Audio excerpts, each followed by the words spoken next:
పుట్టిన ఆడపిల్లని చూసుకుని ఈ పద్యం చదువుకుని మురిసిపోకుండా ఉండలేడు. నా ఇంట పుట్టిన నా కూతురు కూడా పార్వతీదేవే కాబట్టి ఆ బిడ్డని చూసుకున్నప్పుడు గిరులలో నన్నొక్క గిరినైన నా పేరు వెలయ చేసి తిట్లు జలజనయన నీకు తండ్రినైతి నాకింత చాలదే ఇది మహాభృతంబు ఇందువదన. అమ్మా అందరూ నిన్ను అమ్మా అమ్మా అమ్మా అని పిలుస్తారా? నేను ఒక్కడిని మాత్రం ఇల్లరా అంటానా? నా దగ్గరికి వచ్చి నాన్నగారండి అని నువ్వంటావా? ఏం అదృష్టమమ్మా నాది. లోకంలో అందరూ అమ్మా అన్న పిల్ల నా దగ్గరికి వచ్చి నాన్నగారండి అంటావా? శంకరాచార్యుల వారంతటి వారు సౌందర్యలహరిలో ఎంత పొంగిపోయారంటే హిమవంతుడి అదృష్టాన్ని సౌందర్యలహరిలో స్తోత్రం చేశారు.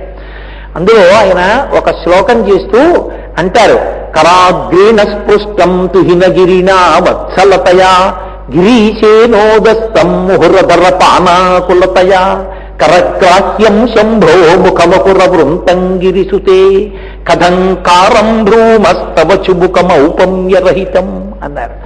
అమ్మా, నీ శరీరంలో అన్ని అవయవాలకి ఉపమానాలు చెప్పచ్చేమో కానీ నీ గడ్డానికి ఉపమానం చెప్పలేనమ్మా అన్నారు. ఏదో ఉసిరికే పెద్ద ఉసిరికే అంటారు కానీ అమ్మ నీ చెప్పలేనన్నారు శంకరాచార్యులు వారు. ఏమిటి అటువంటి మహానుభావుడు శంకరులు చెప్పలేకపోవడమా? కారణం ఏమిటిట? అందరూ ఏ తల్లి పాదముల జంట వంక చూసి నమస్కరిస్తారో అటువంటి తల్లి ఒక పర్వతాన్ని ఎంత అనుగ్రహించింది అంటే హిమవంతుడు వెళ్ళి కరాగ్రేణ స్పృష్టం తుహినగిరినా వత్సలతయా మంచుకొండ వెళ్ళి ఆ హిమవంతుడిలా గడ్డం పట్టుకుని పుట్టింది పార్వతీదేవని తెలుసు. గడ్డం పట్టుకుని ఏమ్మా బొవ్వ తినకపోతే ఆకలేదు, ఇది అమ్మ నిందుకు అల్లరి పెడతావు అన్నం తిను అని హిమవంతుడి నీ గడ్డాన్ని ఇలా పట్టుకుని బతిమాలాడమ్మా. హిమవంతుణ్ణి తండ్రిని చేసి సంతోషపెట్టినటువంటి అవతారం నీ అవతారం. శంకరుడంతటి వాడు నీ గడ్డం పట్టుకుని నీ ముఖం వంక చూసి మురిసిపోతుండేవాడమ్మా. చెప్పాలంటే శివుడు కోడానికి వాడుకునేటటువంటి అద్దమే నీ ముఖం, దానికి ఉండే పిడికిలే నీ గడ్డం అన్నారు శంకరాచార్యులు. కాబట్టి అటువంటి గడ్డం కలిగినటువంటి అమ్మవారిని శంకరాచార్యుల వారు స్తోత్రం చేశారు హిమవంతుని యొక్క వైభవాన్ని సౌందర్యలహరిలో. ఆయన నా వైభవమే వైభవం నీకు తండ్రినైతి నాకింత చాలదే ఇది మహాద్భుతం ఇందువదన అంటే అందులో ఆశ్చర్యమే ఉంది. అన్ని సువాసిని పూజలు చేసి అన్ని ఉపవాసాలు చేసి అమ్మవారి అనుగ్రహంతో అమ్మవారిని కూతురుగా కన్నటువంటి మేనకాదేవంతా మురిసిపోతుంది. అందుకని ఆవిడ ఆ పిల్లని చూసుకుని కమనీయ మోహన కారభారతి వచ్చే దయతోడనను కన్న తల్లి వచ్చే చాతుర్య గాంభీర్య జగతి కన్నియ వచ్చే లాలిత సంపద లక్ష్మి వచ్చే భూరి లోకైక విభూతిధారుని వచ్చే మంగళ పావన గంగ వచ్చే తరి గొప్ప దేవాది దేవ వల్లభ వచ్చే మానితం బగు మహామాయ వచ్చే తల్లి వచ్చెను నన్నేల తల్లి వచ్చే బాల వచ్చే ప్రౌఢైక బాల వచ్చే బాల కరుణించి ఏటించనను చుదిగిచి కౌగిలించెను మేనక గౌరి చూచి. ఎంత మురిసిపోయేదంటేట చిన్న పట్టు పరికిణీ కట్టుకుని ఆ పరికిణీ ఎడంచేత్తో ఎత్తి పట్టుకుని ఆడుకుంటుంటే ఆ తల్లి కాళ్ళకి పెట్టినటువంటి మంజీరముల యొక్క సవ్వడి వినపడుతుంటే వంట చేసుకుంటున్నటువంటి మేనకాదేవి ఆ పిల్లని చూసి నా ఇంట కూతుర్లా ఆడుకుంటోంది కానీ ఎవరి పిల్ల?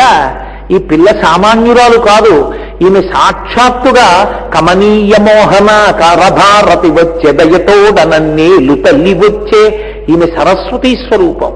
మూకశంకరులకి కామాక్షి పరదేవత తన తాంబూలకు పిడచ పెట్టి సరస్వతీ కటాక్షం ఇచ్చింది. ఆ మూకశంకరులు పుట్టుకతో మూగవారు కామాక్షి మంటపంలో ముఖమంటపంలో కూర్చున్నారు. ఆయనేం కామాక్షి దర్శనం కోరి కూర్చోలేదు, పక్కన వేరొక ఉపాసకుడు కూర్చున్నాడు. ఆయన అమ్మవారి దర్శనాన్ని కోరుకుంటున్నాడు. కామాక్షి అమ్మవారు మహానైవేద్యం అయిపోయిన తర్వాత నడుస్తోంది మంటపంలో, ఎవ్వరు లేరు. ఈ ఉపాసన చేస్తున్న వ్యక్తి దగ్గరికి వచ్చి నించుంది. అమ్మవారిలోంచి వచ్చేటటువంటి సువాసనల గుబాళింపుకి ఆయన కళ్ళు తెరిచాడు.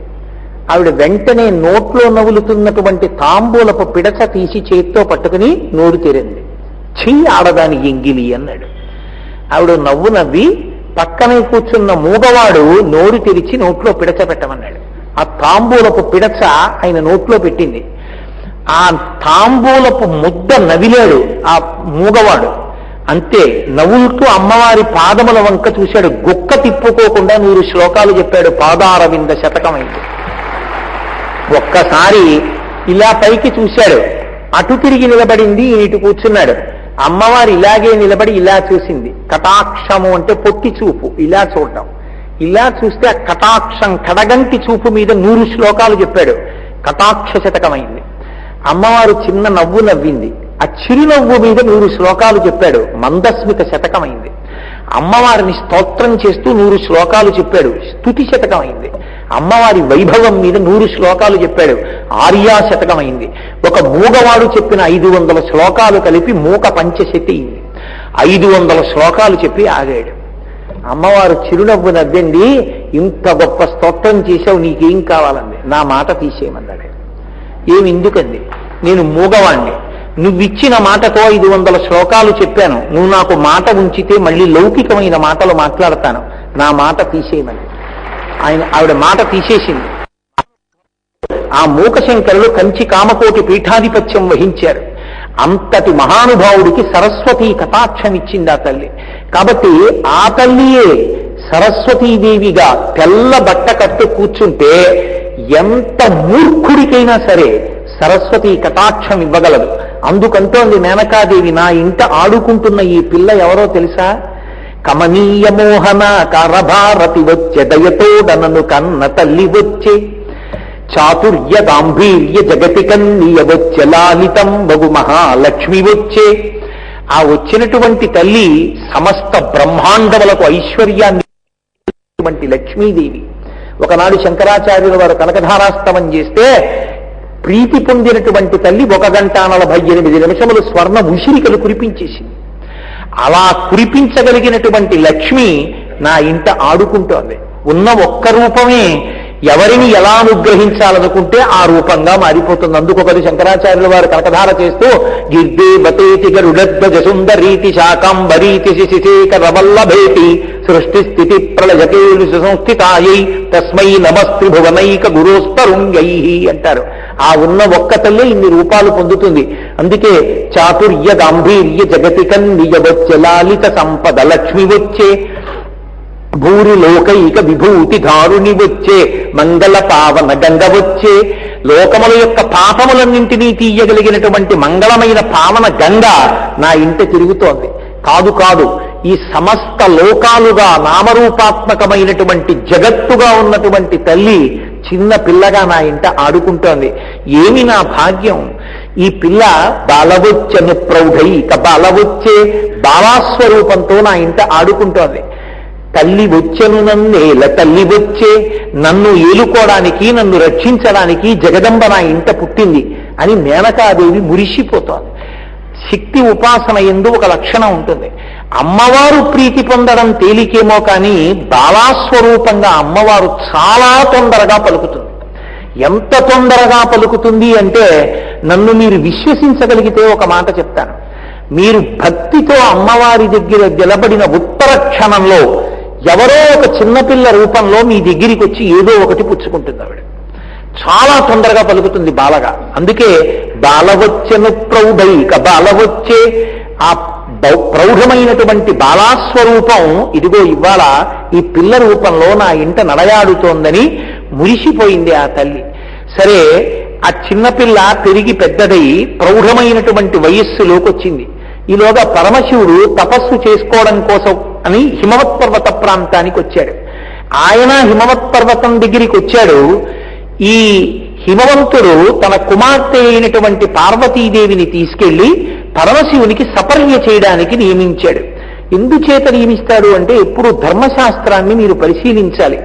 ఇంట్లో ఐశ్వర్యం నిలబడాలన్నా పరమేశ్వరుడు విశేషమైనటువంటి పుణ్యాన్ని కట్టబెట్టాలన్నా, ఎప్పుడైనా చాలా పెద్ద పుణ్యం ఉంటే గ్రహించడం కుదరదు. అంత ఉపకారాన్ని చెయ్యలేనని ఈశ్వరుడు అనుకున్నాడు అనుకోండి, అప్పుడు ఆయన ప్రీతి పొందాడు అనుకోండి, ఉపకారం చేద్దాం అనుకున్నాడు అనుకోండి, అంత పెద్ద పుణ్యాన్ని కట్టబెట్టాలి అనుకున్నప్పుడు ఈశ్వరుడు చేసే పని ఏమిటంటే తనని నమ్ముకున్నటువంటి వాడు, పరమభక్తి తత్పరుడైన వాడు, తన ఊపిరిలో ఎప్పుడూ భగవంతుడి గురించి ఆలోచించేవాణ్ణి అతిథిగా పంపిస్తాడు. అతిథిగా పంపించినప్పుడు ఆయన వచ్చి మీ ఇంట గుక్కెడు మంచినీళ్లు తాగి ప్రీతి పొంది వెళ్ళిపోయాడు అనుకోండి, మీ ఇంట సింహాసనంలో ఉన్న పరమేశ్వరుడు ప్రీతి చెందేస్తాడు. వాడికి అన్నం పెట్టావు చాలు, వాడికి మంచినీళ్ళు ఇచ్చావు చాలని. అందుకే ఇంటికి అరుగులు కట్టేవారు పూర్వం. ఏమో ఏ మహానుభావుడు విడిపోతూ బడలిక చెంది కాసేపు కూర్చుంటాడో చాలదొక్కటి మా ఇంటికి. ఆయన కాసేపు కూర్చుని వెళ్ళిపోతే, నలుగురు పండితులు వచ్చి కూర్చుని శాస్త్ర చర్చ చేసి వెళ్ళిపోతే చాలు, ఎంత సంతోషం అని. మేము తూర్పుగోదావరి జిల్లాలో పాదయాత్రలు చేస్తూ ఉంటాం. 200-300 మందిని కలిసి ఎప్పుడైనా ఖాళీ ఉన్నప్పుడు సంతోషంగా అందరం దగ్గరలో ఉన్న దక్షారామమో అన్నవరమో అందరం భజన చేసుకుంటూ పాదయాత్రగా వెళ్ళిపోతూ ఉంటాం. వెళ్ళిపోతున్నప్పుడు నేను ఇప్పటికీ చూస్తుంటాను, కొన్ని పల్లెటూళ్ల మీదుగా వెళ్ళిపోతున్నప్పుడు ఆ ఇంటి అరుగులు, పెద్ద పెద్ద అరుగులున్న ఇళ్ల దగ్గరికి వెళ్ళి కొంచెం మార్గాయాసం తీర్చుకోవడానికి కూర్చుంటే నేను ఎన్నో సందర్భాల్లో చూసి ఆ పాదయాత్రలు చేస్తూ అక్కడ ఉన్నటువంటి ఆ గృహస్థు గబగబ, అయ్యా వెళ్ళిపోకండి, ఇంతమంది మాకు ఎక్కడి నుంచి వస్తారు, కూర్చోండి అని పాలు, మజ్జిగ, కాఫీ, మంచినీళ్లు ఏముంటే ఓ పట్టుకొచ్చి ఇచ్చేసుకుంటూ ఉంటారు. ఎందుకని అంటే అది తత్వం, తరించడానికి మార్గం, తేలిక మార్గం. నేను యథార్థం చెప్తాను. భాగవతంలో పోతన గారు నిర్ధారించారు, ఊరకరారు మహాత్ములు ఆ రథముల ఇండ్ల కడకు వచ్చుటలెల్లం కారణము మంగళములకు. మీరొచ్చుట శుభము మాకు నిజము మహాత్మ. మహాత్ముడైన వాడు గడప దాటి ఇంట్లో అడుగు పెడితే, భాగవతంలో అజామీలోపాఖ్యానంలో చెప్తారు, వారి పాదముల అడుగున ఉండేటటువంటి పద ధూళి ఎందు సమస్త తీర్థ సారము అంటి ఉంటుంది. ఆ పద రజస్సు ఇంట్లో పడిందనుకోండి, ఆ రజస్సు పడిన కారణం చేత ఉన్న ఇబ్బంది తొలగుతుంది. ఈశ్వరుని యొక్క ప్రీతి కలిగి ఇంత పుణ్యం చేశావురా, ఇప్పుడు నిన్ను అనుగ్రహిస్తున్నానంటాడు. అందుకే పెళ్లి చేసుకునేటప్పుడు తప్పకుండా కూర్చోపెట్టి గురువు గారు వచ్చి పెళ్లి కొడుక్కి చెప్తారు, నువ్వు ఎందుకు ఎడుతున్నావో తెలుసా గృహస్థాశ్రమంలోకి, నువ్వు తప్పకుండా చెయ్యవలసింది తెలుసా, మాతృదేవో భవ, పితృదేవో భవ, ఆచార్య దేవో భవ, అతిథి దేవో భవ. అతిథిని సత్కరించు. అతిథి అంటే ఈ తిథి మారితే మీ ఇంటికి భోజనానికి రాడు. ఇవాళ మీ ఇంటికి భోజనానికి వస్తే మళ్ళీ రేపు తిథి మారుతుంది, ఆ తిథి నాడు. అటువంటి అతిథికి అన్నం పెట్టడంలో ఎవరో ఈశ్వరుడు వస్తారా రూపంలో గుర్తుపెట్టుకోసమా. అది రేపు ఆడపిల్ల ఇంటికి ఎడుతుంది, వెళ్ళినప్పుడు ఆ ఇంటి ఐశ్వర్యం ఎలా నిలబడుతుంది? ఇంటికొచ్చిన అతిథికి అన్నం పెట్టడంలో చూపించిన మర్యాదకి అతిథి పరవశించిపోతాడు. ఎంత కష్టపడి పెట్టిందిరా అన్నం. ఇది ఆవిడ అన్నం తిండం మానేసి 2 అయిపోయినా 3 అయిపోయినా మనకి వడ్డించడం, మనతో సాధారణంగా మాట్లాడడంలో, మనకి వీడుకోలు ఇవ్వడంలోనే శ్రద్ధ తప్ప ఆ తల్లి అన్నం తినలేదు. ఎంతో ప్రేమ చెంది వెళ్ళిపోతూ సంస్కారవంతుడైతే భగవంతుడికో నమస్కారం చేస్తాడు, ఈశ్వరా ఈ కుటుంబం ఇలా వృద్ధిలోకి వచ్చేట్టు అనుగ్రహించని. ఆయన ప్రార్థన చాలా ఇంటికి రక్ష కట్టేస్తుంది. ఇది ఎక్కడి నుంచి వస్తుంది? ఆడపిల్లకి అసలు అతిథిని మర్యాద చేయడం వచ్చి ఉండాలి. అది వచ్చి ఉండాలి అంటే ఇంటి ఆడపిల్లకి పెద్దలు వచ్చినప్పుడు సత్కారం చేయిస్తారు. అందుకే ధర్మశాస్త్రంలో పురుషుడు ధర్మం చేసేటప్పుడు కొడుకుని దగ్గర పెట్టుకోవాలి, అతిథికి మర్యాద చేసేటప్పుడు తల్లి కూతుర్ని దగ్గర పెట్టుకోవాలి. ధర్మం తండ్రి చేస్తున్నాడు అనుకోండి, కొడుకు దగ్గర లేడు, వాడికి రాదు. ఏమో మా నాన్నగారున్న కాలంలో చేసేవారు కానండి నాకేం తెలియదు అంటాడు. తెలియాలి కొడుక్కి కూడా, అంటే కొడుకు దగ్గర ఉండాలి, లేకపోతే రాదది. అందుకే కూతుర్ని దగ్గర పెట్టుకుని తీసుకెళ్లి పరమశివుడికి అప్పచెప్పాడు సపర్య చేయమని. అటువంటి మహాత్ముడికి చేసిన సపర్య ఆమె యొక్క ఉన్నతికి కారణమవుతుంది. పురాణాన్ని కథగా వినకండి. పురాణం మన జీవితాలు తరించడానికి కావలసిన మార్గాలు ఉపదేశం చేస్తుంది. ఎప్పటికైనా ఎక్కడైనా ఎవడైనా శాంతిగా ఉండగలిగింది భగవంతుని యొక్క అనుగ్రహం చేతనే. ఇంతకన్నా చెప్పడం నా వల్ల కాదు. శాస్త్రాన్ని నమ్ముకుని బతికేటటువంటి నేను అంతకన్నా భిన్నంగా మాట్లాడడం నాకు చేత కాదు. ఈశ్వర కృప లేని నాడు జీవితంలో శాంతి, ఈశ్వర కృపయే శాంతికి కారణము. ఈశ్వర కృపని నువ్వు ఎంత మూట కట్టుకుంటుంటావో నీ జీవితం అంత శాంతియుతంగా ఉంటుంది. ఈశ్వర కృపని మూట కట్టుకోవడానికి నువ్వు ఏదో శాస్త్రాలే చదువుకోవాలని లేదు. ఎవరి స్థాయిలో ఎవరు ఏం చేసి సాధించుకోవచ్చో శాస్త్రాలు చూపించే. ఏమీ తెలియని ఆడపిల్ల ఇంటికొచ్చిన అతిథికి కాసిని పాలిచ్చి నమస్కరిస్తే చాలు. వచ్చినవాడు పొంగిపోయి ఆడపిల్లకు అక్షతలేసెడతాడు. అది ఆమె దీర్ఘ సౌమాంగల్యానికి కారణమవుతుంది. పార్వతీ కళ్యాణం అంతా ఈ రహస్యాలే చూపిస్తుంది. అందుకు నియోగించాడు సపర్యకి. వెళ్ళి పరమశివుణ్ణి ప్రార్థన చేశాడు హిమవంతుడు. అవదా ఈశ్వర విన్నపంబుమదిలో నాలింపు, ఈ వివిధారత్నము పెట్టిపోయతను నీ యుద్ధం భవద్దాసి తిరుతన్ వర్తన చేయుచుండెడిది, తప్పుల్ మీరు ఊహింపకన్ పరిచర్యల్ చాలా చేయింపుడి అన్నాడు. అవదా ఈశ్వర విన్నపంబు మదిలో ఆలింపు, మదిలో ఆలోచించు, మనసులో ఆలోచించవయ్యా, పైకి చెవితో విను అనకు, నా హృదయం ఏమిటో అర్థం చేసుకో. ఈ యువిధారత్నము పెట్టిపోయేదను నీ యుద్ధం, ఏదో పెట్టి వదిలేస్తాను, లేకపోతే నా జేబులో ఉన్నటువంటి ₹1 కాసు వదిలేస్తానన్నట్లుగా ఈ పిల్లని మీ దగ్గర వదిలేస్తానన్నాడు. అంతే, పెట్టిపోయేదను నీ దగ్గర వదిలి వెళ్ళిపోతాను. ఎందుకో తెలుసా? మీ దగ్గర ఉండడమే ఆ అమ్మాయి భవిష్యత్తుకి కారణం. మీరున్నన్నాళ్ళు మీకు సపర్య చేస్తుంది. మీ యుద్ధం పెట్టిపోయదను భవద్దాసి తిగుతన్ వర్తన చేయుచుండెడిది ప్రీతిని మీరు రక్షింపుడి. ఆ పిల్ల చిన్నది, దానికి ఏం తెలియదు, తండ్రి కదూ ఆర్తి. అది ఏం చేస్తూ ఉంటుంది? తింటుంది, ఆకలిస్తే తిరుగుతూ ఉంటుంది. కానీ మీరేం చేస్తారో తెలుసా? ప్రీతిని మీరు రక్షింపుడి. మీ నాన్న ఎందుకు ఇక్కడ ఉంచాడు? ఏ పర్ణశాల తొలవాలని తెలియదా? పూజకి కాసిన పువ్వుల కోసం పట్టుకురావాలని తెలియదా? స్నానం చేసి కాసిన నీళ్లు పూజకి పెట్టాలని తెలియదా? ఎందుకు వచ్చినట్టు నువ్వు అనకండి. దానికి ఏం తెలియదని నేనే మీకు చెప్పుకుంటున్నాను. ఈ మాటలు ఎక్కడొస్తాయో తెలుసా? దీనికి సాహిత్య ప్రవేశం ఉండక్కర్లేదు. ఆర్తి పొంగిన నాడు ప్రతి తండ్రి కంఠంలోంచి వస్తాయి. అష్టవర్షే భవేత్ కన్యా అంటూ పాలు చేతులకి రాసి అత్తగారికి, మామగారికి, భర్తకి, ఆడపిల్లని అప్పజెప్పేశాక ఇంత గంభీరమైన పురుషుడు గదిలోకి వెళ్ళి తలుపులేసుకుని బావురుమంటాడు. అల్లుణ్ణి పక్క గదిలోకి తీసుకెళ్లి కూతురు బలం మాట్లాడు, కూతురు బలహీనత మాట్లాడతాడు. దానికి ఏం తెలియదయ్యా, ఎక్కువ మాట్లాడేస్తుంది, దాచుకోవడం రాదు, ఉన్నమాట అంటుంది. ఎప్పుడైనా మీ అమ్మగారు, నాన్నగారు, మీ అన్నయ్య వాళ్ళు నొచ్చుకుంటారేమో, కడుపులో పెట్టుకోసుమా. ఎప్పుడైనా దాన్ని దెబ్బలాడే ముందు అది చేసిన తప్పుని చూసినప్పుడు నన్ను గుర్తు తెచ్చుకో, నా ముఖం గుర్తు తెచ్చుకోయే, తొందరపడి దండించకు సుమా, నీకిచ్చానని బతుకుతాను నేనంటాడు. తండ్రి గుండెల్లోంచి వచ్చేటటువంటి మాటలు, ఆమె జీవిత అభ్యున్నతి కొరకు మాట్లాడినటువంటి హిమవంతుడు ఎంత గొప్పగా మాట్లాడాడో చూడండి. అవదా ఈశ్వర విన్నపంబు మదిలో నాలింపు, ఈ యువిధారత్నము పెట్టిపోయదను నీ యుద్ధం భవద్దాసి తిరుటన్ వర్తన చేయుచుండెడిది ప్రీతిని మీరు రక్షింపుడి, అవిరోధంబున నీలపెట్టి పరిచర్యలు చాలా చేయింపుడి. నేనేమైనా అనుకుంటానేమో, పిల్ల ఏమైనా అనుకుంటుందేమో అని అనుకోవద్దు. ఇక్కడ ఉండడం అది ఆడుకోవడానికి, తినడానికి కాదు. మీ మనసు రంజిల్లేటట్టు పరిచర్య చెయ్యాలి. మీరు శాసించండి. పాప కాసిన పువ్వులు కోసి తెచ్చక్కడ పెట్టమ్మా అనండి, కాస్త స్నానం చేసి మన్నీళ్ళు తెచ్చక్కడ పెట్టు అనండి. నేను పూజ చేసుకుంటాను, నువ్వు ప్రతిరోజు 5 అయ్యేటప్పటికి ఇక్కడ తుడి చేసి కాస్త ముగ్గేసి ఓ పీట అయ్యాలి సుమా అని చెప్పండి. చేయించండి. ఎందుకని? మీకు ఇచ్చినది ఏది ఉందో, మీరు తృప్తి పొందినది ఏది ఉందో అది పరమేశ్వరుడి తృప్తి. పరమేశ్వరుడు తృప్తి పొందుతాడో లేదో భక్తి ఎందు నాకు తెలియదు, ఆడపిల్ల కర్మాది. కానీ మీరు తృప్తి పొంది ఈ పిల్ల బ్రతుకు బాగుండాలని ఒక్క మాట అంటే ఇక నా కూతురి గురించి నేను చూసుకోక్కర్లేదు. కాబట్టి మీరు ఆ పిల్లతో సేవ చేయించుకోండి. చాలా సంతోషించాడు శివుడు. ఆయన కామమోహితుడు కాడు, ఆయనకి తెలుసు తన ఇల్లాలేనని, ఆమెకి తెలుసు తన భర్తేనని. కానీ పార్వతీ కళ్యాణం అంత గుంభరంగా ఉంటుంది. శాస్త్రం శాస్త్రమే.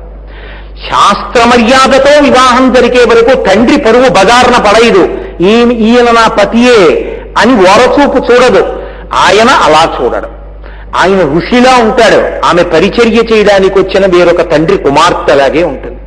ఒక కూతురుగా తండ్రి వైభవాన్ని నిలబెట్టగలిగినది, ఒక ఇల్లాలిగా భర్త గౌరవాన్ని నిలబెట్టగలిగినది, ఒక తల్లిగా బిడ్డల్ని వృద్ధిలోకి తీసుకురాగలిగినది, ఈ జాతికి రక్ష కట్టగలిగినది ఆడపిల్ల ఒక్కతే. నేను ఎందుకు చెప్తున్నాను మీతో ఈ మాట అంటే, నాన్న నువ్వు బొట్టు పెట్టుకోకుండా ఎప్పుడూ ఉండకూడదు. నీకు ఇదే చెప్తూ, చిన్న తిలకం బొట్టో, కుంకం బొట్టో, చిన్న విభూతో పెట్టుకో, అది నీకు శ్రీరామ రక్ష. ఆ బొట్టు నీ నొసటన లేకపోతే నీకు కలిసి రాదు. దృష్టి దోషం నీ యొక్క ప్రజ్ఞని పాడు చేసేస్తుంది. ఆజ్ఞాచక్రం మీద ఉన్న బొట్టు, ఆజ్ఞాచక్రం మనసు యొక్క కేంద్రం కనుక నీకు రక్ష కడుతుంది, దృష్టి దోషాన్ని నివారిస్తుంది, లేకపోతే ప్రమాదానికి లోనవుతావు. బొట్టు పెట్టుకోసుమా అని అమ్మ చెప్పిందనుకోండి, తర్వాత లోకంలో ఎంతమంది వచ్చి బొట్టు పెట్టుకోవద్దని చెప్పినా బొట్టు పెట్టుకోవడం వాడు మానడం. అమ్మ చెప్పినది పిల్లలు మానకుండా చేస్తారు, లోకంలో చెప్పినవి చెయ్యాలని నియమం లేదు. అందుకే అసలు లోకంలో సంస్కారాన్ని సంప్రదాయాన్ని నిలబెట్టగలిగినది ఎవరంటే అమ్మే. నేనైతే అంటాను, అసలు ధర్మం నిలబడేది ఎక్కడ అంటే అమ్మ వలన మాత్రమే నిలబడుతుంది తప్ప లోకంలో నాలా ప్రవచనం చేసే వాళ్ళందరి వల్ల ధర్మం ఏం నిలబడిపోదు. ఇంట్లో తల్లి చెప్పిన మాటకి నిలబడుతుంది. తల్లి చెప్పిన రామకథ పిల్లవాళ్ళు నాటుకుంటే తర్వాత ఎవరో చెప్పిన రామాయణ ప్రవచనాల్ని ప్రీతితో వింటాడు. కనుక ఆమెని సపర్యకి వినియోగించాడు. వినియోగిస్తే ఆమె తండ్రి గౌరవాన్ని నిలబెడుతుంది. అందుకే బాలగానే సపర్య చేస్తోంది. ఈ సపర్య జరుగుతోంది, కాలం జరుగుతుంటే దేవతలు తొందరపడిపోయారు. పార్వతీదేవి సేవ ఉంది, పరమశివుడు చేయించుకుంటున్నాడు. ఆయన భార్యగా చూడడు, ఆమె భర్తగా చూడదు. ఇద్దరు ఆమెది కుటుంబం, ఈయనది తపస్వి ధర్మం. ఇద్దరు ఎవరి ధర్మానికి వాళ్ళు కట్టుబడ్డారు. ఈయన తపస్సు చేసుకుంటాడు, ఆవిడ పువ్వులు ఎడుతుంది, నీళ్లు ఎడుతుంది, లేటెస్ట్. మన బతుకులు ఎప్పుడు తెల్లారతాయి? తారకాసురుడి మీద యుద్ధం చేసే కొడుకు ఎప్పుడు పుడతాడు వీళ్ళకి? వాడు ఎప్పుడు సర్వసైన్యాధిపత్యం వహిస్తాడు? ఇది వీళ్ళ తొందర.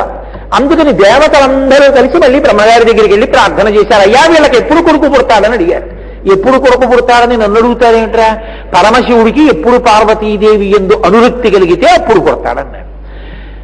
ఇంద్రుడు కించిత్ దోషభూయిష్టమైన ఆలోచన చేశాడు.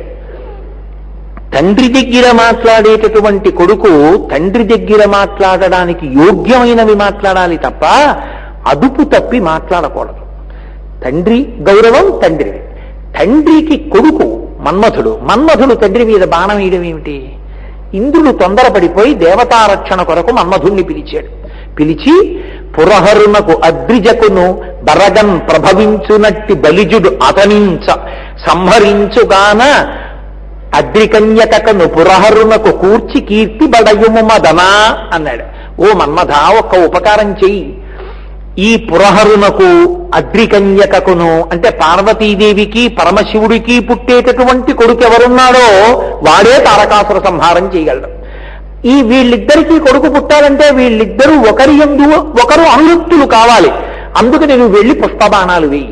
నీ బాణాలు వేస్తే మన్మథ బాణాలు తగిలితే అనురక్తి కలుగుతుంది. ఆమె యందు భార్యా దృష్టితో చూస్తాడు. చూస్తే వాళ్ళిద్దరికీ ఓ కొడుకు పుడతాడు. మనం గబగబా తీసుకొచ్చి వాడికి శాస్త్రాలు చెప్పి పెద్ద చేసేసి సైన్యాధిపత్యం ఇచ్చేస్తే వాడు బాణం వేసేస్తే తారకాసురుడు చచ్చిపోతే మనందరం హాయిగా ఉంటాం. కాబట్టి ఇప్పుడు ఇంద్రుడి ప్రణాళిక ఇది. అందుకని మన్మధుడిని పిలిచి బాణం వేయమన్నాడు. బాణం వేయమంటే పాపం చాలా చోట్ల ఏదో మన్మధుడు వెళ్ళిపోయాడు బాణం వేయించాడంటారు. అలా ఏం వేయలేదు. ఆయన చాలా భయపడిపోయాడు. ఇదేమిటయా నన్ను పిలిచి పరమశివుడి దగ్గరికి వెళ్ళి బాణం వేయమంటే ఇది ఏమైనా సాధ్యమయ్యేటటువంటి పన?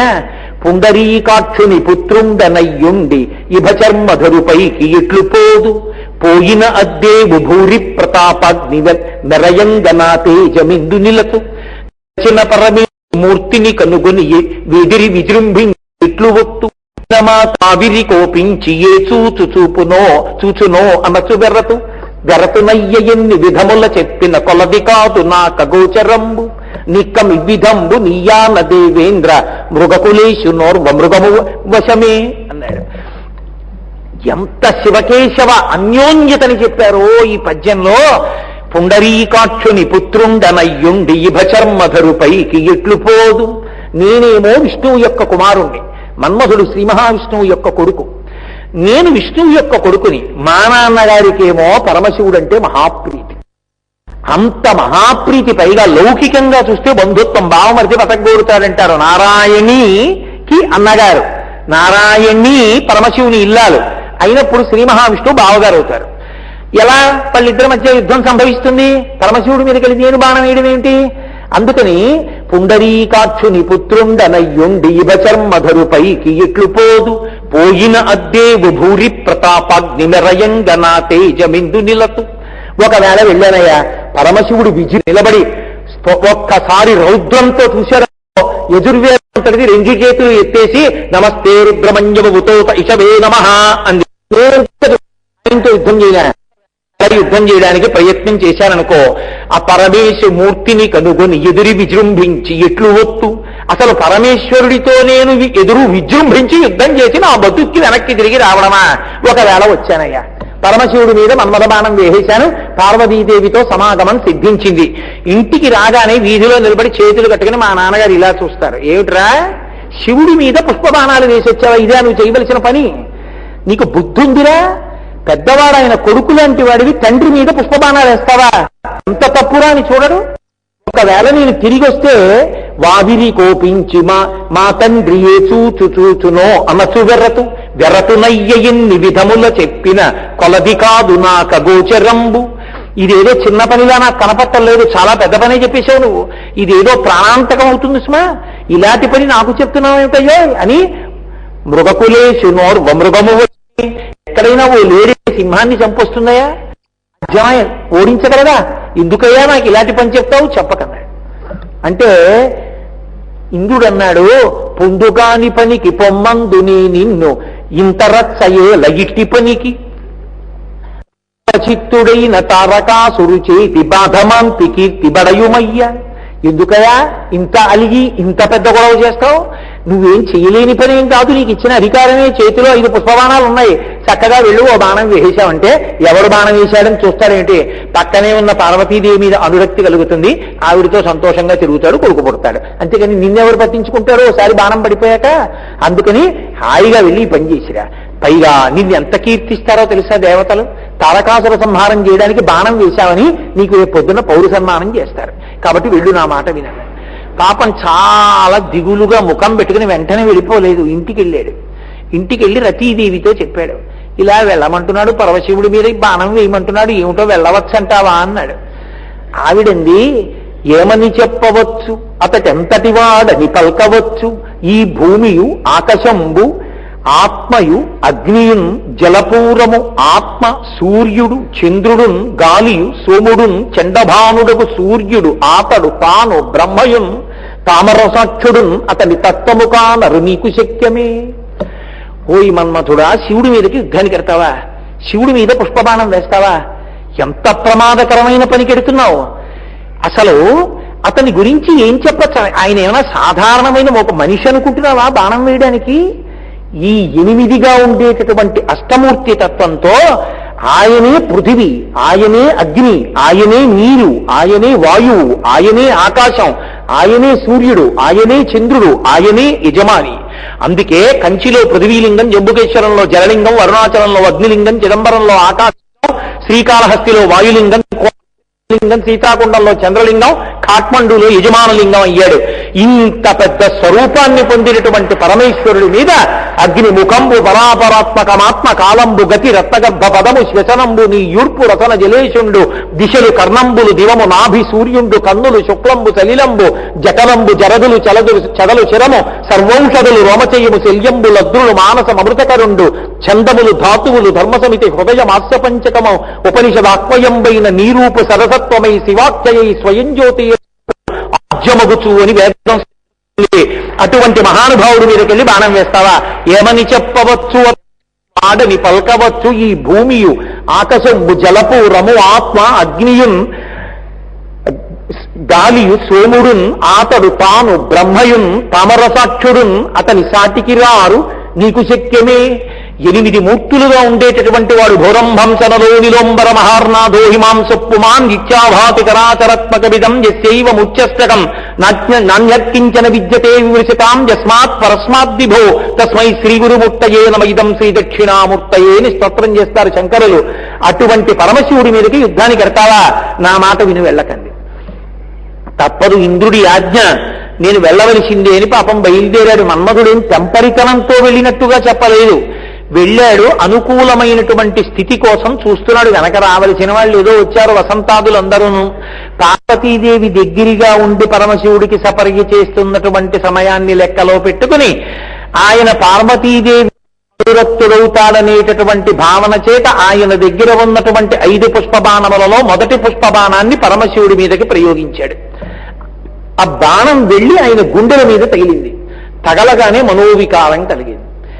ఏమిటి నాకు మనోవికారం కలిగింది, ఎవరు వేశాడు ఈ బాణమని? నేను తపస్సులో ఉండగా నాకు వికారమును కల్పించిన వాడెవరు? పుత్ర సదృశుడు నా మీద బాణం వెయ్యొచ్చా? ఇలా తండ్రికి కామం కలిగేటట్టుగా కొడుకు ప్రవర్తించచ్చ, ఇంకా అంతకన్నా నేను అనకూడదు. ఇది పరమశివుడి ఆగ్రహానికి కారణమైంది. ఒక్కసారి తేరిపారి చూశాడు. పొదల మాటను ధనస్సు పట్టుకుని సిద్ధపడుతున్నాడు.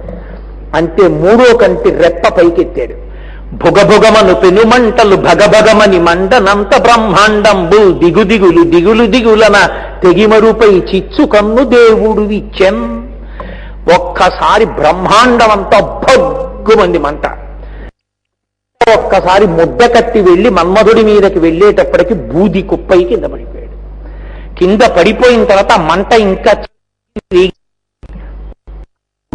అందరూ వచ్చి స్తోత్రం చేశారు. ఈ అగ్ని అందరినీ కాల్చేస్తుంది, ఈశ్వరా దాన్ని అణిచిపెట్టమన్నారు.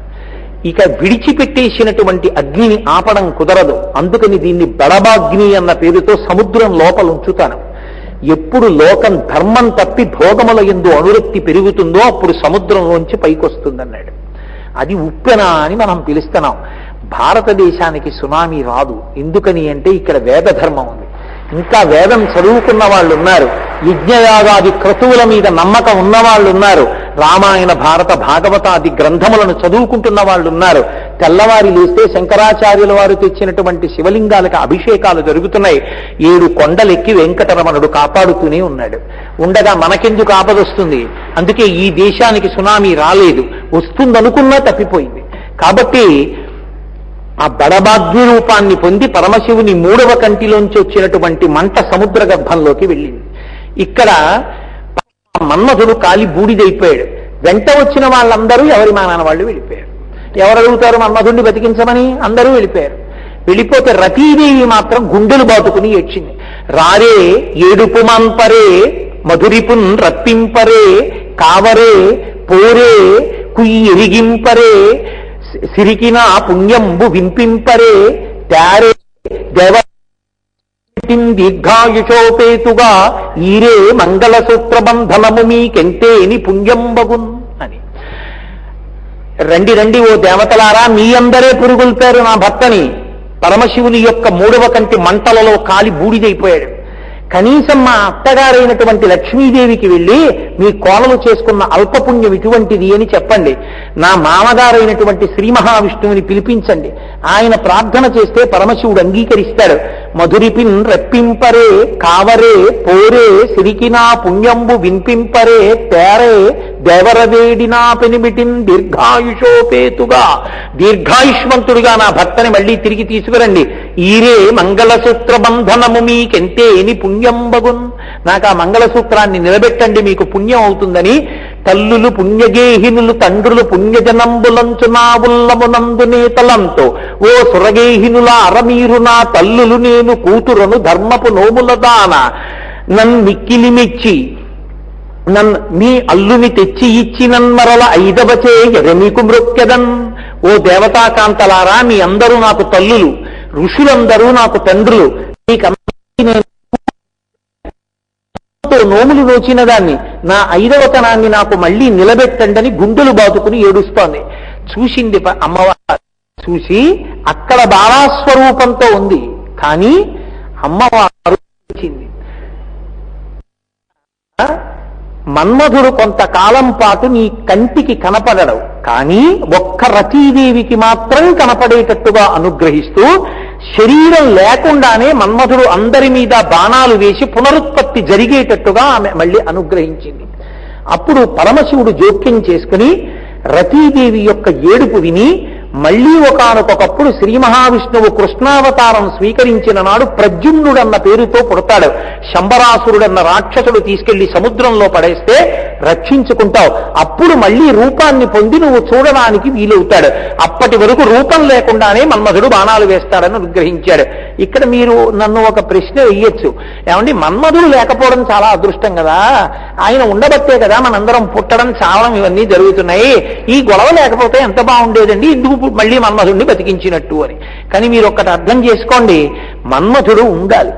ఎందుకు ఉండాలి అంటే మన్మధుడు ఉంటేనే శరీరాలు వస్తాయి. శరీరం వస్తే పుణ్యం చెయ్యొచ్చు, శరీరం ఉంటే రామాయణం చదవచ్చు. శరీరం ఉంది కాబట్టి నేను పార్వతీ కళ్యాణం చెప్తున్నాను, శరీరం ఉంది కాబట్టి మీరు వింటున్నారు.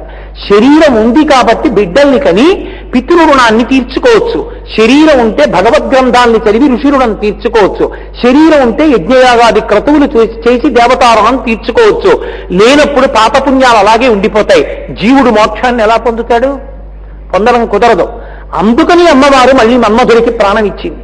ఇచ్చి మళ్ళీ సృష్టించింది. మళ్ళీ ఆయన సాకారుడు ఎప్పుడైతే గ్రహించాడు. ఎప్పుడైతే ఇంత పెద్ద అల్లరి జరిగిందో పరమశివుడు అక్కడి నుంచి వెళ్ళిపోయాడు. ఆ హిమవంతుడికి తెలిసింది పరమశివుడు వెళ్ళిపోయాక నా కూతురు సపర్య చేస్తున్నప్పుడు నా కూతురు యందు అనురక్తులు కావాలనే మన్మధుడు బాణం వేశాట. మూడో కన్ను తెరిచాట. ఇంత పెద్ద గొడవైందిటని తెలిసి అంతం కొండలరాజు నెమ్మనములో ఆవర్త నాలించి వే సంతాపం బున చిన్నబోయిచని సర్వేశ్వరుం కానక అత్యం తాందోళ విచారయైన తనయం తావేగ గొంపోయే ఆ కన్యారత్నము తండ్రి తొట్టుని తనంగానే గసీతాద్రికిన్. అయ్యో అమ్మాయి, నీవేదో పుణ్యం చేసుకుంటావు, పరమశివుడికి సేవ చేస్తావని నేను తీసుకొచ్చి ఇక్కడ సపర్యలో వినియోగిస్తే ఆ మన్మధుడు వచ్చి బాణం వేయడం ఏమిటి, పరమశివుడు మూడో కన్ను తెరవడం ఏమిటి, మన్మధుడు కాలిపోవడం ఏమిటి, నీకింత అప్రతిష్ట రావడం ఏమిటి, రామ్మ వెళ్ళిపోదామని చెప్పి మళ్ళీ ఆ పార్వతీదేవిని తీసుకుని హిమవత్ పర్వతానికి అంతఃపురానికి వెళ్ళిపోయాడు. పరమశివుడు తపస్సుకి వెళ్ళిపోయాడు, పార్వతీదేవి ఇంటికి వెళ్ళిపోయాడు. ఏడి తారకాసుర సంహారం మళ్ళీ అయింది. మళ్ళీ దేవతలందరూ తలకాయలు పట్టుకున్నారు. ఎప్పటికవుతుంది ఈ పార్వతీ కళ్యాణం? పార్వతీ కళ్యాణం అవ్వాలి, సుబ్రహ్మణ్య జననం జరగాలి. అయితే కానీ తారకాసుర సంహారం లేదు. మొదటికి వచ్చేసింది. ఎలా? ఇక ఈ మాట మన ప్రయత్నం, మనం తొందరపడిపోవడం, మనం బాణాలు వేసేయడం, ఇట్లాంటి తెంపరి పనులు పనికిరావు. మనసులో పార్వతీ పరమేశ్వరుల్ని స్తోత్రం చేయడమే. వాళ్ళు అనుగ్రహించి మనని కాపాడాలి తప్ప మనం మన్మధుణ్ణి పంపడం, బాణాలు వేయడం ఇటువంటి పనులు చేయకూడదని తెలుసుకున్నారు. తెలుసుకుని ఆంతరమునందు శివారాధన చేశారు. చేస్తే ఆయన వెంటనే కోయదొరసాని వేషం కట్టాడు పరమశివుడు. వేషం కట్టి మళ్ళీ హిమవంతుని యొక్క ఇంటికి వెళ్ళాడు. ఎందుకని? కార్యసాధన ఎలా జరుగుతుంది? మళ్ళీ వెళ్ళి తపస్సు కూర్చొని మీ అమ్మాయిని పంపించి సపర్య కన్నాడు అనుకోండి, హిమవంతుడు పంపిస్తారేంటి? పంపించడం. అందుకని కార్యం సాధింపబడాలి అంటే ఎరుకల సాని నోట్లోంచి వచ్చేటటువంటి మాటని సత్యంగా భావిస్తారు. అందుకని ఆయన ఒక ఎరుకల సాని వేషం కట్టి లోక సంరక్షణ కొరకు మనం తొందరపడిపోయి తప్పులు చేస్తాం, మన్ని రక్షించడానికి పరమేశ్వరుడు ఎంత ఇబ్బంది పడవలసి ఉంటుందో చూడండి. కాబట్టి ఆయన కాకోధరాదీశ కంకణంబులు దాచి రత్న కంకణములు చాలా తొడిగి సామజదనుజేంద్ర చర్మాంబరము దాచి కమనీయ కనకాంబరమును కట్టి గంగా నిశానాథ కలిత జూటము దాచి కమనీయమగు ఒక కొప్పు కట్టి ఆయన ఆ ఒంటికంతటికి కూడా పావులు కంకణాలుగా పెట్టుకుంటాడు. ఆ పెట్టుకునే కంకణాలన్నీ తీసి పక్కన పెట్టేశాడు. కాకోధరాదీశ కంకణంబులు దాచి రత్న కంకణములు చాలా తొడిగి రత్నాలతో కూడుకున్నటువంటి కంకణాలు వేసుకున్నాడు. వేసుకుని దానితో పాటుగా ఆయన కట్టుకునేటటువంటి బట్ట ఒకటి ఉంటుంది. అది సామజదనుజేంద్ర చర్మాంబరము దాచి కమనీయ కనకాంబరమును కట్టి ఏనుగు తోలు ఆయన బట్ట కింద కట్టుకుంటాడు. అంటే పరమశివుడికి పట్టుబట్టలు ఉండవా అండి? ఆయన అలా ఏనుగు తోలు కట్టుకుంటాడా అండి అని అనుకోకండి. ఆయన ఏనుగు తోలు కట్టుకోవడం వెనక ఒక మర్మం ఉంది. కాశీపట్టణం ఆయనకి అత్యంత ప్రీతిపాత్రమైనటువంటి క్షేత్రం. గజాసురుడనేటటువంటి రాక్షసుడు అక్కడికి వెళ్ళి కాశీపట్టణాన్ని అంతటినీ ధ్వంసం చేసే ప్రయత్నం చేశాడు. ఆగ్రహం వచ్చి తపస్సమాధిలో ఉన్న పరమశివుడు లేచొచ్చి వీడితో పెద్ద యుద్ధం కూడా ఏమిటని త్రిశూలంతో పొడిచి పైకెత్తి ఆయన త్రిశూలం మీద ఉండగా దాన్ని పక్కన పెట్టుకుని మళ్ళీ తపస్సమాధిలో కూర్చున్నాడు. ఈ త్రిశూలానికి గుచ్చుకుని నెత్తురోడిపోతున్నటువంటి ఆ గజాసురుడు పరమశివుణ్ణి సామవేద గానంతో ప్రీతి చెందేట్టు చేశాడు. ప్రీతి చెందిన పరమశివుడు తలెత్తి చూసి నీకేం కావాలన్నాడు. నా తోలు వాసన రాకూడదు, అది ఎప్పుడూ నెత్తురోడుతూ ఉండాలి, మీరు నా తోలు కట్టుకోవాలి, కట్టుకుని ఈ కాశీపట్టణంలో కృత్తివాసేశ్వరుడు అన్న పేరుతో నా చర్మం కట్టుకున్నటువంటి వాడవై ఏనుగు యొక్క పృష్ఠభాగం ఎలా ఉంటుందో అటువంటి శివలింగంగా వెలియాలని అడిగాడు. అందుకే ఇప్పటికీ ఏనుగు పృష్ఠభాగం ఎలా ఉంటుందో అలా ఉంటుంది కాశీలో ఉన్న కృత్తివాసేశ్వర లింగం. మహానుభావుడు పరమదయామయుడు కనుక గజాసురుడి యొక్క చర్మాన్ని తన ఒంటికి కట్టుకున్నాడు. అందుకుని ఏనుగు చర్మం కట్టుకుంటాడు తప్ప కట్టుకోవడానికి పట్టుబట్ట లేనివాడై కాదు ఆయన కట్టుకునేది. కాబట్టి ఆయన ఆ ఏనుగు చర్మంతో వెడితే పరమశివుడు వచ్చాడని గుర్తుపెట్టేస్తారు, ఎరుకల సానిగా వెళ్ళాలి. అందుకని ఆ కట్టుకు సామజదనుజేంద్ర చర్మాంబరముదాచి కమనీయ కనకాంబరమును కట్టి ఎర్రటి పట్టుబట్టోటి కట్టుకున్నాడు. గంగా నిశానాథ కలిత జూటముదాచి కురువింట్రుకలు కల కొప్పు కట్టి ఆ గంగమ్మతో తడిసిపోయినటువంటి జుట్టుతో ఎర్రటి జుట్టుతో ఉంటాడు. అరుణజటేశ్వరుడు అని పేరు, అందుకే ఆయన జుట్టు ఎర్రగా ఉంటుంది. ఆ ఎర్రగా ఉన్న జుట్టు కొప్పు ఇలా కొప్పు కట్టుకుని ఉంటే దాని మధ్యలో బిందెలే కన్నా ఉంటుంది, అందులో గంగమ్మ ఉంటుందిట. ఉంటే ఆయన తాండవం చేస్తూ ఉంటే ప్రదోష వేళలో నెత్తి మీద బింది పెట్టుకుని తాండవం చేస్తే నీళ్లు ఎలా కదులుతాయో అలా కదులుతూ ఉంటుందిట.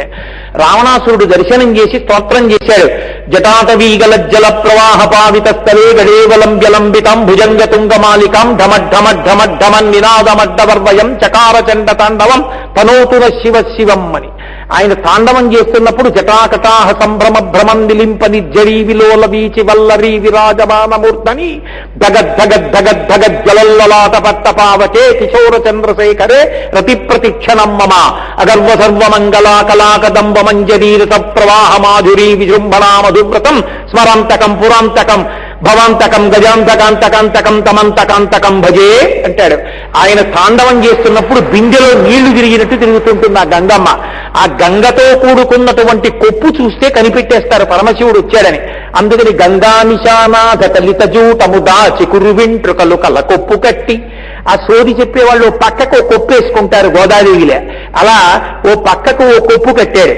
కొప్పు కట్టి ఆయన ఆ సోది చెప్పడానికి వెడుతూ పావకరాజి తపాల భాగము దాచి తిలకంబుతో పాలమర చేసి, ఆయన లలాట భాగమునందు మూడవ కన్ను ఉంటుంది.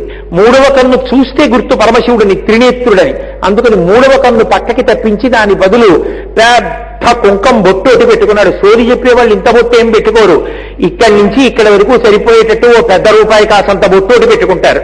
అందుకని అంత పెద్ద కుంకం బొట్టు ఒకటి పెట్టుకున్నాడు.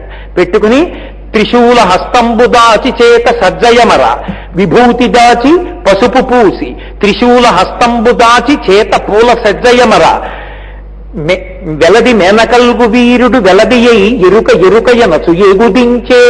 చేతిలో ఎప్పుడూ త్రిశూలం పట్టుకునేటటువంటి పరమశివుడు త్రిశూలాన్ని పక్కన పెట్టేసి ఓ పూల బుట్ట ఒకటి చేత్తో పట్టుకుని, శరీరార్థ భాగమునందు పార్వతీదేవి ఉండేటటువంటి పరమశివుడు పూర్తిగా ఆడదానిగా మారిపోయి సోది చెప్పేటటువంటి ఆడదానిగా వెలది ఆ ఎరుక ఎరుకయనచు ఎగుదించే.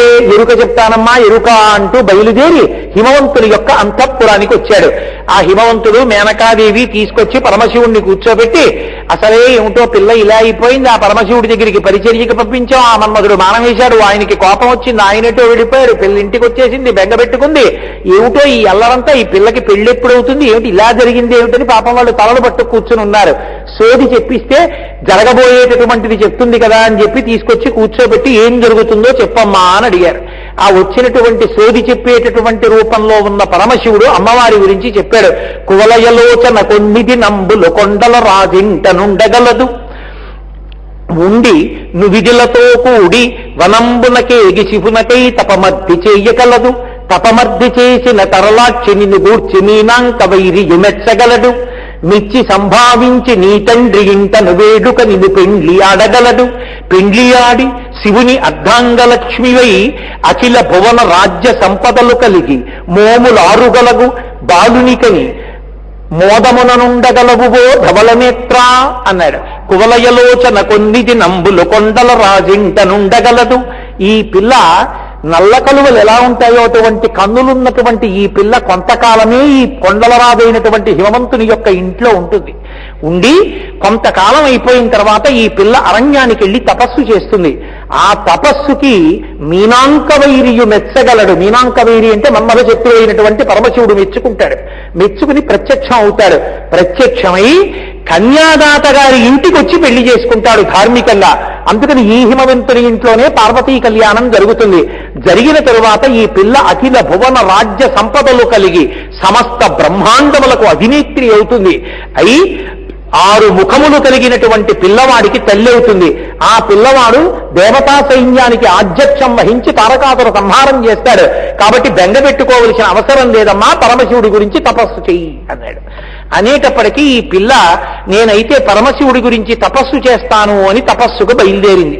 బయలుదేరితే మేనకాదేవి వెంటపడి, అమ్మా తపస్సు అంటే భయంకరంగా ఉంటుంది, ఉపవాసాలు చెయ్యాలి, ఎక్కడో అరణ్యంలో కూర్చోవాలి, మంచులో నించోవాలి, అగ్నిహోత్రంలో నించోవాలి, వర్షంలో తడిచిపోవాలి, శరీరం సొక్కిపోతుందమ్మా, ఇంత లావణ్యంతో ఉండే పిల్లవి వెళ్ళవద్దు వెళ్ళవద్దని వెంటపడింది. వెళ్ళవద్దు వెళ్ళవద్దు ఉంది కాబట్టి మా అంటే తపస్సుకి వెళ్ళవద్దు.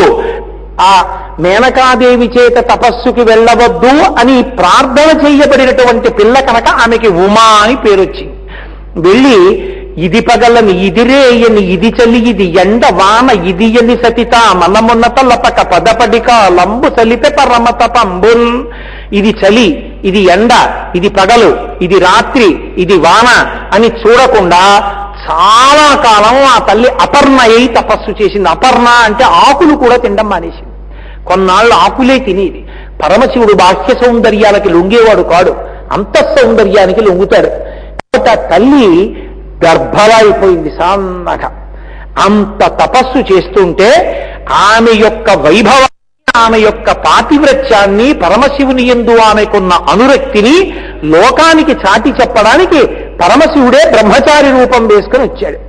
వచ్చి ఆ తనరు ముమ్మారు చుట్టిన దర్భముంజితో పలమిరు చక్కని గోచితోడ మొలనున్న ధవలంపు చిన్ని వస్త్రముతోడ వెలుపల పెట్టిన విలి జన్నిదముతోడ. ఆ బ్రహ్మచారిగా వచ్చినటువంటి వాడు ఓ గోచి పెట్టుకుని దర్భలతో కూడినటువంటి ముంజి కట్టుకుని ఆ అక్షమాలతోడ ఆ చిన్న కూకటి జుత్తుతోడ మేధావి బొట్టుతోడ ఎడమ చేత తనదు పొడుగు దండంబు వ్రేల ఉంగరంబును దర్భయును వెలుంగ గొడుగు పట్టి వడుగు కుర్రడైతను దించె సూలి మంచు కొండ చూలి కడకు. ఓ చేత్తో గొడుగు పట్టుకుని, ఓ చేత్తో పెద్ద కర్ర పట్టుకుని, కుడి చేతిలో దర్భలు పెట్టుకుని, బ్రహ్మచారి పెట్టుకోవలసినటువంటి ఆ ఉంగరాన్ని పెట్టుకుని ఆ పార్వతీదేవి దగ్గరికి బ్రహ్మచారి ఎలా ఉంటాడో అటువంటి రూపంతో దర్భలు ముంజి కట్టుకున్నటువంటి వాడై ఆవిడ దగ్గరికి వచ్చాడు. వచ్చి, ఓ పార్వతి, ఎందుకమ్మా తపస్సు చేస్తున్నావు? ఎవరి కోసం తపస్సు చేస్తున్నావు తల్లి అని అడిగాడు. పరమశివుడి గురించి తపస్సు చేస్తున్నానంది. ఎందుకమ్మా పరమశివుడి గురించి తపస్సు అన్నాడు. ఆయనకి ఇల్లాలు కావాలనుకుంటున్నాను, అందుకు తపస్సు చేస్తున్నానంది. అంటే బ్రహ్మచారి రూపంలో ఉన్న శివుడు ఎవరో శివనింద చేయడం కాదు, శివుడే తన కొరకు తనని వివాహం చేసుకోవాలని తపస్సు చేస్తున్న పార్వతీదేవి దగ్గరికి వచ్చి తనని తాను నింద చేసుకున్నాడు బ్రహ్మచారి రూపంలో. అయ్యయ్యయ్యయ్యో, అతని కోసం పెద్ద తపస్సు కూడా ఏమిట, మన మొహం ఎటువంటి వాడో తెలుసా?